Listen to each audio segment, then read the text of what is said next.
La MRC de Kamouraska est un carrefour multiservice au service des citoyens. Elle protège et met en valeur nos ressources tout en appuyant financièrement la créativité et l'audace d'ici. 235 rue Rochette, Saint-Pascal, 418-492-1660. Cette émission est une présentation de la télévision communautaire du Kamouraska. Alors, bienvenue à notre émission de plaisir d'été au Kamouraska, spéciale au pays. Donc, toujours en compagnie d'Alexandre Bibeau, l'expert du haut pays.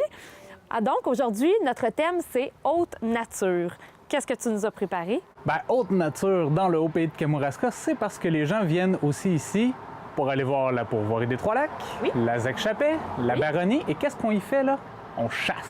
La chasse et la pêche. Et la pêche, oui. Et il faut savoir que la chasse et la pêche, c'est inscrit dans les gènes des gens du Haut-Pays, du Kamouraska et de plusieurs visiteurs qui fréquentent notre territoire pour la qualité exceptionnelle de sa chasse.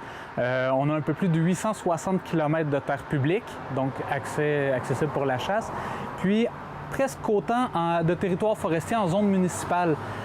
C'est pas compliqué. Ici, si on veut voir les gens ou planifier une réunion en septembre et en octobre, c'est infaisable. Ils sont tous en chasse. Ils sont pas là, ils sont cachés. Puis pas juste les messieurs, les madames aussi. Ben oui! Puis aujourd'hui, pour te faire découvrir ce pan-là de la réalité kamouraskoise, je t'ai trouvé un mordu, quelqu'un qui a la chasse tatouée dans la peau, littéralement. Puis ben voilà, on est à la Salopette l'Aventurier, puis je t'invite à venir voir Enrico pour une journée haute nature. Super, je suis vraiment excitée parce que c'est un autre monde pour moi. Ah, ça va être une journée spéciale. On y va? Ah oui! Comment le monde?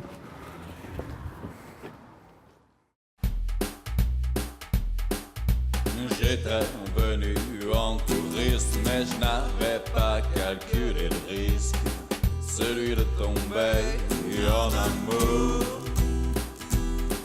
Oh, Kamour, amour, amour, Kamouraska.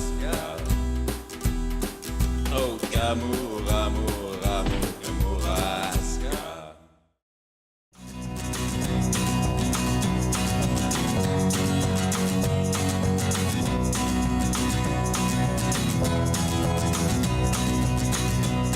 Bonjour Enrico! Allô? Enchanté? Ça va bien? Oui, très bien, merci.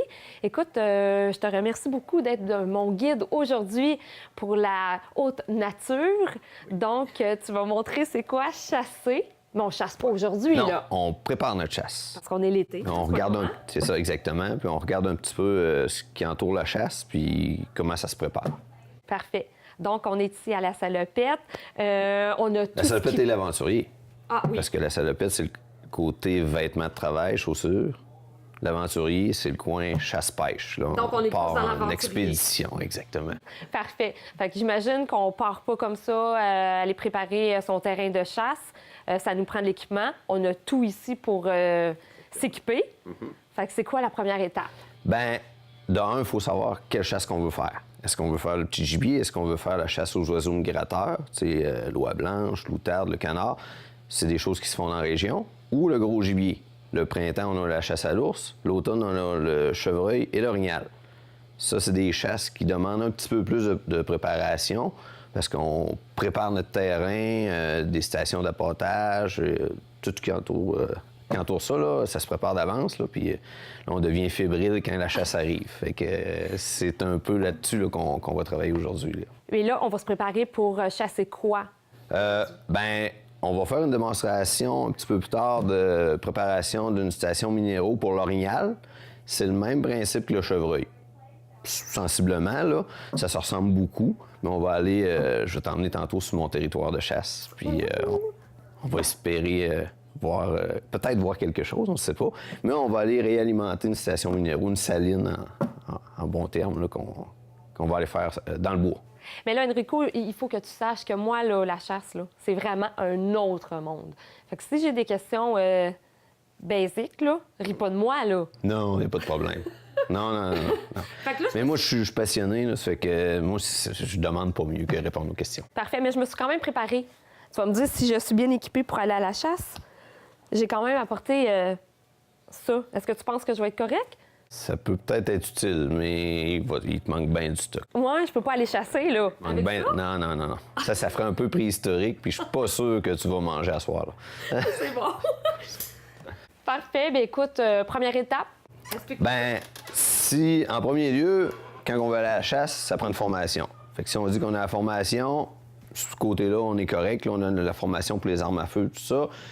Ben, en magasin, on a un choix d'armes à feu. Si on veut aller à l'arbalète ou à l'arc, bien ça, c'est une autre chasse. C'est une autre période. C'est l'automne quand même, mais c'est pas en même temps. C'est pas les mêmes semaines. OK. C'est une question de sécurité? Parce que si on chasse au fusil... Un petit peu, oui. Puis il y a une question de sécurité parce que, ben, juste une question un petit peu bien basique. À l'arme à feu, tu as toujours un dossard orange pour la sécurité. Sauf pour les oiseaux migrateurs, là. Et si on parle de gros gibier. Puis à l'arc et à l'arbalète, si tu chasses dans la période exclusive pour l'arc et l'arbalète, tu n'as pas besoin de dossard. Parce que c'est des armes qui tirent beaucoup moins loin. Okay. Donc, normalement, c'est dangereux quand même, mais il y a beaucoup moins de risques parce que si tu tires à 20-30 mètres, si tu as bien identifié ta cible, tu sais que c'est pas quelqu'un, puis ça peut pas être une flèche perdue à 2 km. Là. C'est ça. Une balle peut être perdue à 2 km, tandis qu'une flèche, ça m'étonnerait bien gros. À moins que tu sois vraiment très musclé, là, comme mon caméraman. Peut-être, mais encore là, je pense qu'il y aurait besoin de certaines modifications sur son arbalète ou son arc. C'est ça, fait qu'on la préparation de notre territoire se fait de la même manière que ça pour une ou l'autre des chasses, là, que ce soit à la carabine à l'arbalète. Si on parle de gros gibier, ça se prépare de la même manière. La chasse, en réalité, rendue là, on choisit quelle période qu'on veut faire ou si on veut faire, c'est ça, selon la réglementation. Quand on parle de stations minéraux, ben c'est des minéraux qui sont offerts par différentes compagnies. Comme là, les principales compagnies, là, j'ai la ferme Monite. Dans le coin de là, ici, là, j'ai Boc Expert, j'ai Pro Expédition. Puis c'est des compagnies qui on peut dire, qui se compétitionnent, mais qui ont toutes leurs petites recettes particulières. OK.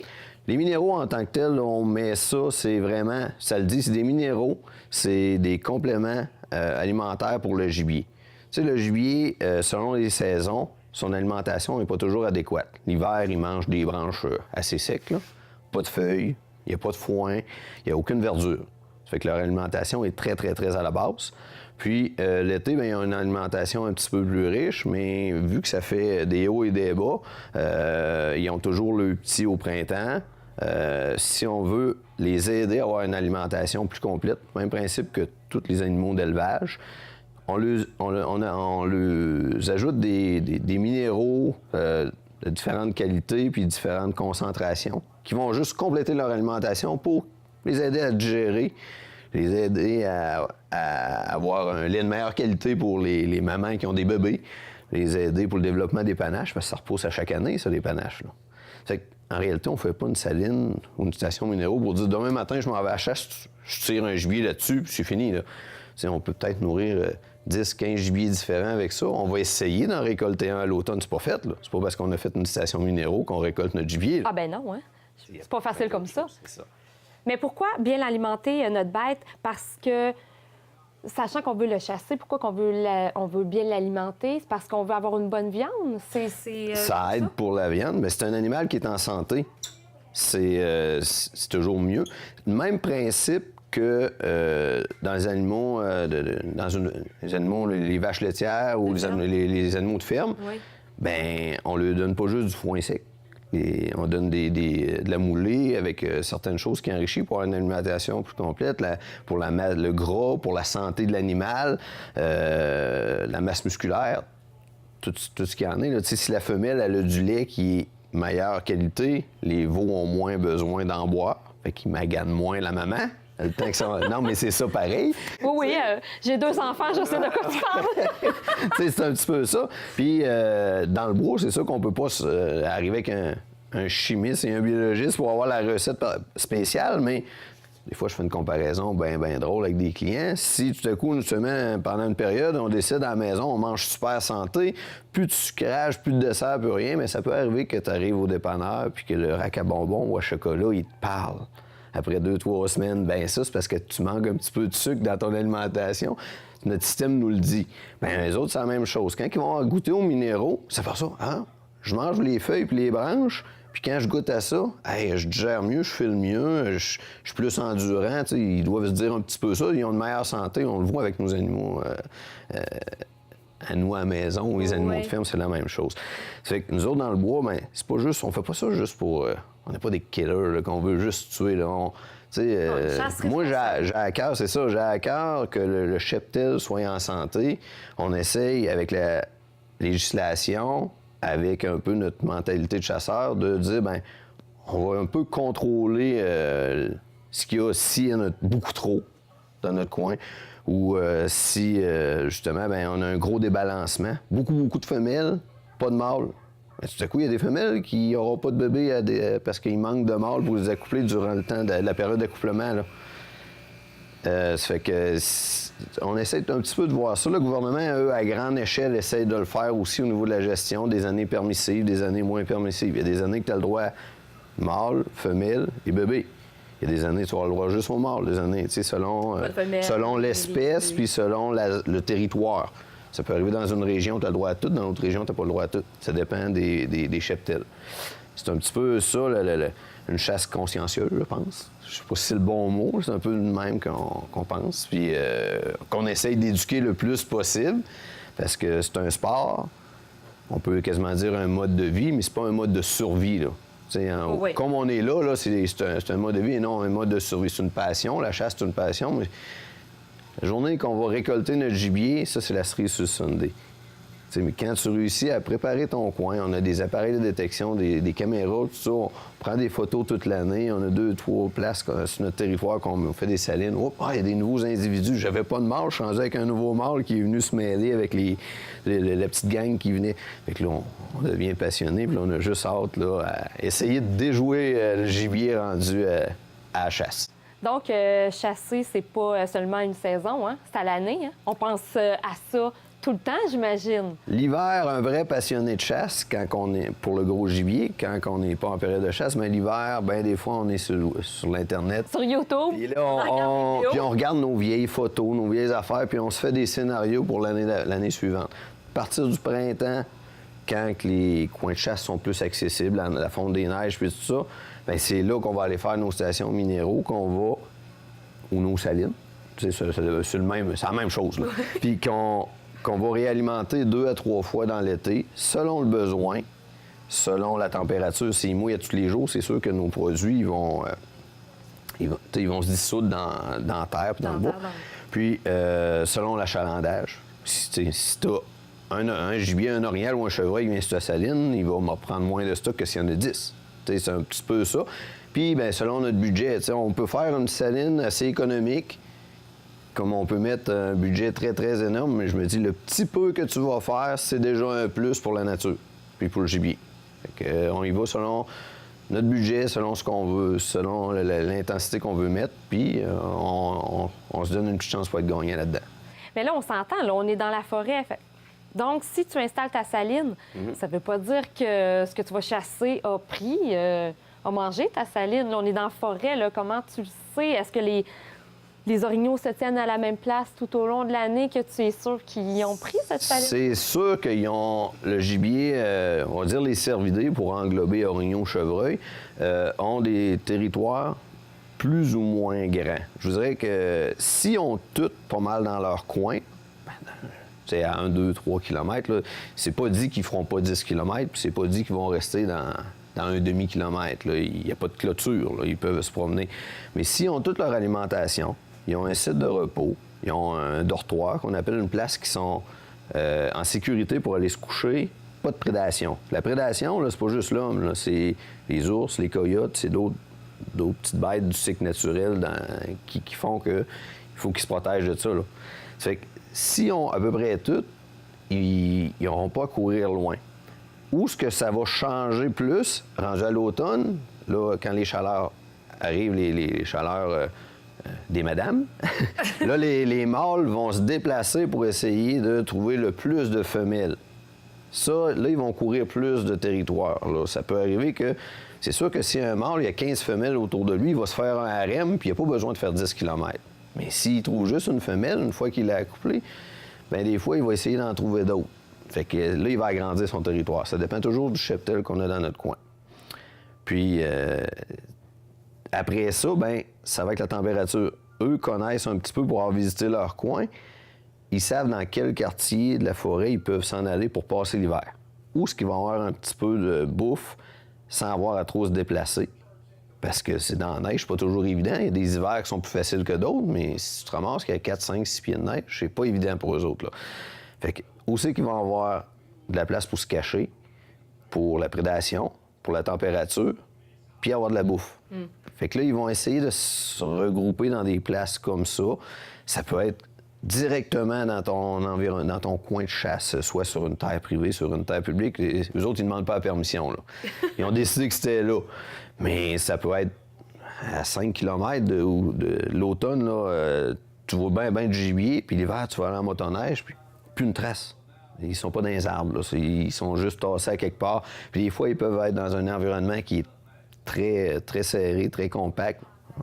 Puis quand ils sont dans le quartier d'hiver, on essaye de ne pas les déranger. Si on va pas fouiller là, pour rien. S'ils sont tranquilles, c'est une question de survie pour eux autres. Si tu les fais sortir de là puis ils reviennent pas, ils peuvent tomber en gros problème. Fait qu'on essaye de ne pas les déranger. C'est l'idéal. Respecter la nature. C'est ça, hein? exactement. Puis, parce que la nature, là, c'est facile à détruire, mais ça prend plusieurs années de le refaire.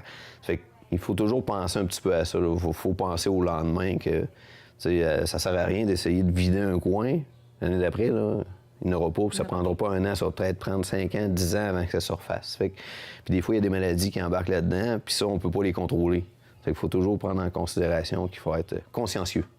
Super, c'est très intéressant, Enrico. Là, une fois qu'on a préparé la saline, là, il faut s'équiper quand même. Ben Est-ce oui. qu'on va en camisole et en petit Ben non, t-shirt? faut être bien habillé. Souvent, en période d'automne, ben on va avoir différentes températures. Soit de la pluie, soit du froid, Ouais. l'humidité. On va avoir, tu sais, on risque, on ne sait pas, là. Des fois, la température chaude. Ces dernières années, on a eu plus de chaleur. À la chasse, on aime moins ça. C'est plus compliqué un petit peu, des fois, juste pour l'histoire de quand tu récoltes ton gibier, tu veux pas qu'il chauffe. On aimerait mieux qu'il fasse froid, là, pour pas que la viande reste à chaleur. La bête, le temps de tout faire le travail qu'il a à faire une fois que c'est à terre. Ça fait qu'il y a différentes qualités et il y a différentes particularités dans le linge de chasse. On a des vêtements qui vont être un petit peu plus bruyants, mais qui sont imperméables. On a des vêtements un petit peu plus haut de gamme qui sont pas bruyants, que le camouflage a été, la texture a été dessinée puis évaluée pour se confondre dans le décor le plus possible. Ça fait pas de bruit pour, quand tu te déplaces en forêt, pas épeurer le gibier. Ouais. Ensuite de ça, il y a toujours des membranes imperméables à l'intérieur de ça qui font que ton vêtement, ben, tu ne viendras pas mouiller. Puis il est isolé à différentes manières, là, soit isolé autant qu'un ensemble de motoneige, à aller à un ensemble très léger au début de saison qui a presque pas d'isolation, mais qui va respirer. Mais maintenant, il y a beaucoup de relève que c'est les femmes, les enfants et les femmes. Puis c'est rendu, il y a beaucoup de familles que c'est un mode familial. Là. C'est toute la famille, il va, là, c'est rendu une activité familiale là, de se préparer pour la chasse. Puis c'est intéressant, avec là, il y a des vêtements qui ont été adaptés pour les femmes. Les compagnies ont compris ça. Mais maintenant, on est rendu avec, des vêtements plus adaptés pour les femmes, même avec une petite touche de rose, plus ça. Mais tu sais, c'est des coupes plus féminines. Ça fait que les femmes sont à l'aise, tu peux aller dans le bois puis dire, ben je suis pas habillé comme... Pas parce qu'on est dans le bois que les femmes, on n'aime pas ça quand même, être bien habillées, hein? Bien, les hommes aussi, là. Je vais te dire qu'à la chasse, là, c'est rendu qu'il y a une certaine mode, là. On est fiers. Bien, c'est pas juste la fierté, c'est qu'on veut être à l'aise. Ouais. Quand tu t'es habillé avec des vêtements inadéquats, puis que tu as marché, tu sais, si tu fais une chasse, tu peux, parce que la chasse au gros gibier, tu peux la faire stationnaire dans une cache ou une watch, on peut dire, là. Mais tu peux la faire en te déplaçant. Comme moi, je me déplace tout le temps, tout ça. Et tu vas avoir des vêtements que tu es à l'aise, là. Tu sais, c'est juste traîner ton seau de chasse, là, c'est brûlant, là, tu l'aimes pas ta journée. Mais si tu as de quoi qu'il y a une coupe plus athlétique, tu es à l'aise, ça respire, en même temps, c'est chaud, c'est imperméable, mais quoi demander mieux, là? Super belle activité. Tu passes une belle journée. T'en as même pour enfants. Oui. Là, une fois qu'on est habillé, ben là, on va préparer notre terrain de chasse, Oui. mais il faut quand même avoir des fusils. Oui, bien, c'est ça. Si on décide... Est-ce qu'on les apporte pour préparer notre terre d'un coup que non? Non. Non, parce qu'on n'a pas le droit. On n'a pas le droit. Puis de deux, regarde, on va préparer notre coin, on fait de l'observation, là. Oui. On va pas chasser. Non, on va pas chasser. Les armes, on emmène ça dans le bois quand on va chasser. Parfait. Là, on les emmène pas. Là, on les amène pas, mais tu peux nous en montrer quelques-uns. C'est sûr que c'est certain que au niveau des armes, bien, selon la chasse qu'on va faire, on va choisir le calibre idéal, le calibre de carabine idéal. T'sais, on ne prendra pas la même carabine pour faire une chasse à l'orignal au chevreuil que faire la chasse à perdrix. La chasse à perdrix, on fait ça avec un petit fusil. D'un, on veut l'attraper, puis de deux, on veut qu'il en reste. Une perdrix, si on tire dessus avec une 300 Magnum, je pense... Il ne reste plus grand-chose de comestible. Tu manges des plumes. Fait que, c'est ça. Puis là, ben, encore là, dans les armes à feu, il y a, outre les calibres et les modèles, il y a vraiment il y a beaucoup de modèles, puis il y a une gamme de prix. Il faut y aller selon notre budget. Tu sais, je peux t'équiper pour... je veux pas embarquer dans les chiffres, mais tu sais, les prix peuvent varier là, aux environs de 400 $, aller jusqu'à 10 000 $ pour une arme à feu. Là. Et même plus. Là. On s'entend que... Dépendant de ta passion. Exactement. C'est un peu comme les voitures. Oui. Tu sais, ta voiture, tu peux acheter la voiture la plus de basse gamme, mais tu vas être capable d'aller à ton travail à tous les jours pareil, mais tu peux acheter la super luxueuse parce que toi, c'est ça que t'aimes. Bien, c'est correct aussi. Oui. Tu sais, il y en a pour tous les goûts. Puis t'en as pour filles aussi, parce que j'en ai vu une belle rose.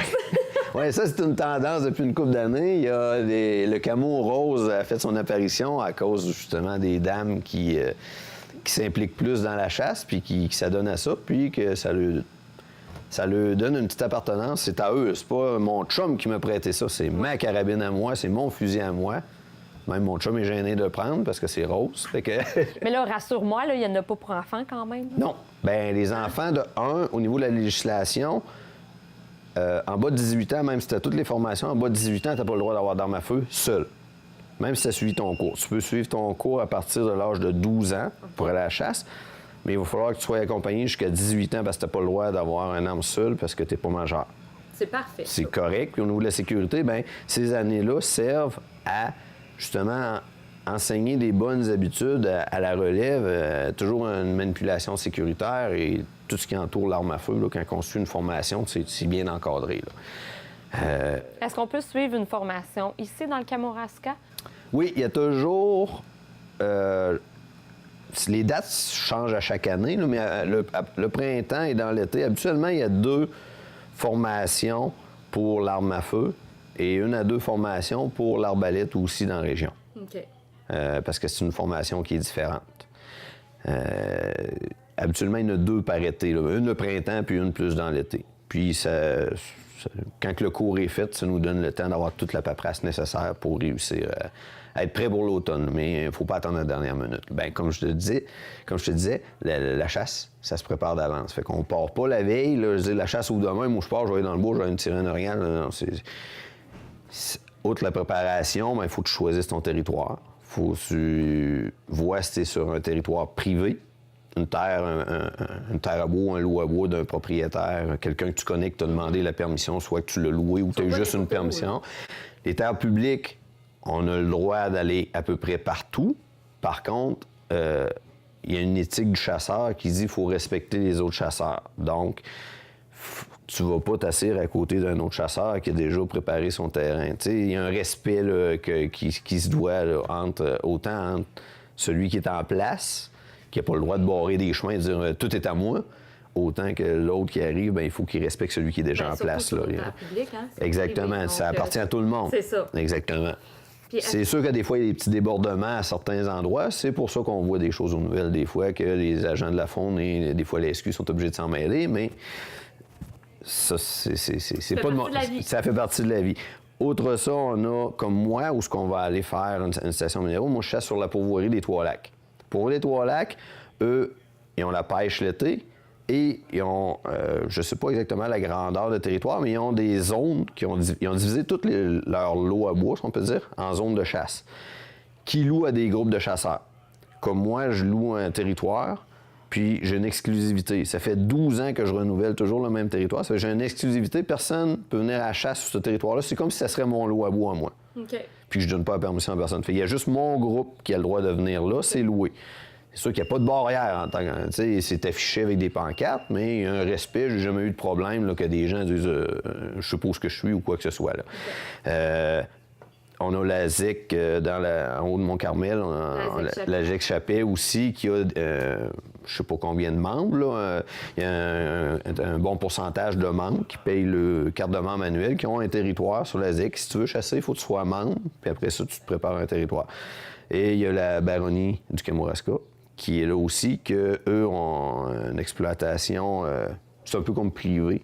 C'est que tu payes ton séjour de chasse, tu réserves à l'avance, tu payes pour ton groupe, puis tu as le droit de récolter ton orignal selon, je sais pas exactement, là, selon les tirages ou quoi que ce soit, parce qu'eux, ils ont une gestion, là, tant de femelles, tant de mâles, puis tant de bébés qui peuvent récolter. Ça fait que selon les groupes, ben là, c'est là qui...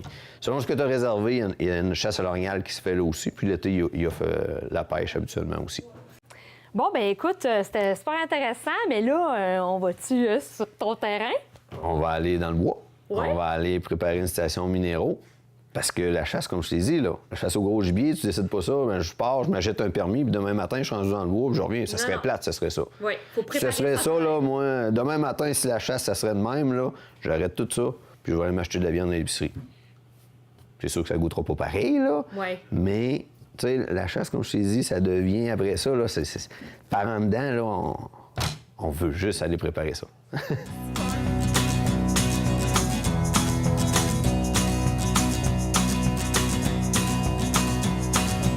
Là, Enrico, on est arrivé sur ta terre. Oui, bien, on est à la Pourvoie des Trois-Lacs. Oui, une terre que tu réserves.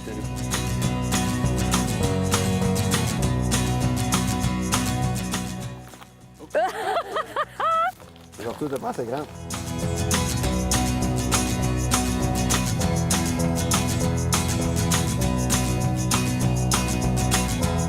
Alors, c'est le moment des confidences d'un chasseur. Es-tu prêt à mes questions, Enrico? Oui, je vais essayer.